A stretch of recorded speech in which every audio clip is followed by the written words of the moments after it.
Ladies and gentlemen, please welcome USHA VANCE.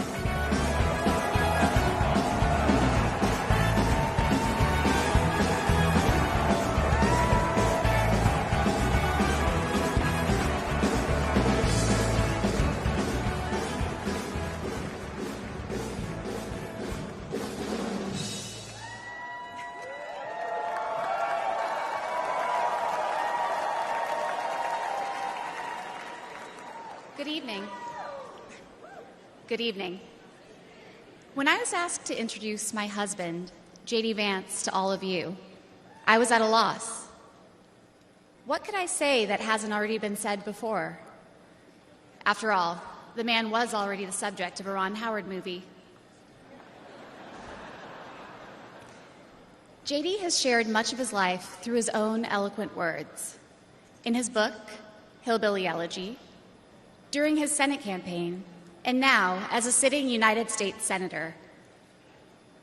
It occurred to me that there was only one thing to do: to explain from the heart why I love and admire J.D. and stand here beside him today, and why he will make a great Vice President of the United States.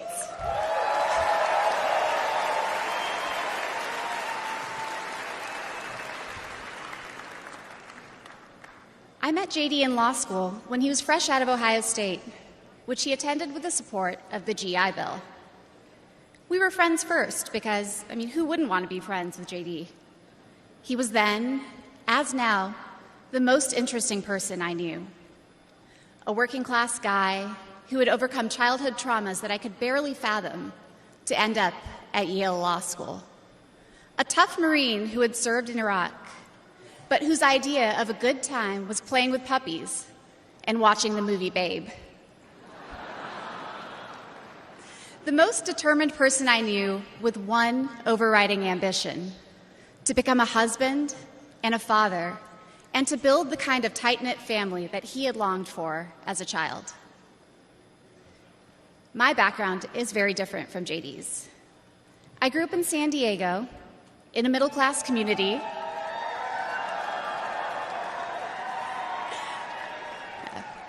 with two loving parents, both immigrants from India, and a wonderful sister.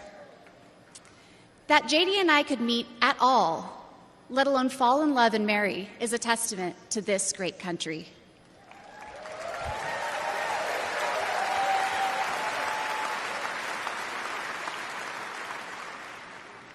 It is also a testament to J.D., and it tells you something about who he is. When J.D. met me, he approached our differences with curiosity and enthusiasm. He wanted to know everything about me, where I came from, what my life had been like. Although he's a meat and potatoes kind of guy, he adapted to my vegetarian diet and learned to cook food from my mother, Indian food. Before I knew it, he had become an integral part of my family, a person I could not imagine living without. The J.D. I knew then is the same J.D. you see today, except for that beard.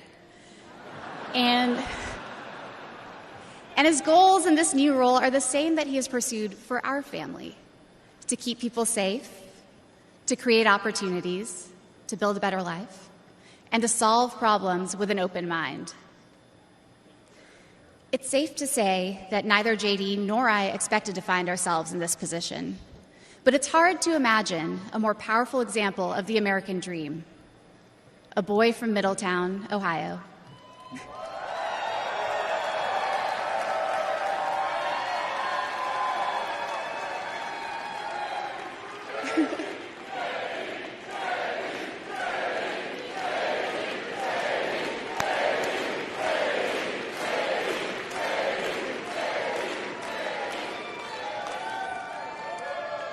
Raised by his grandmother through tough times, chosen to help lead our country through some of its greatest challenges.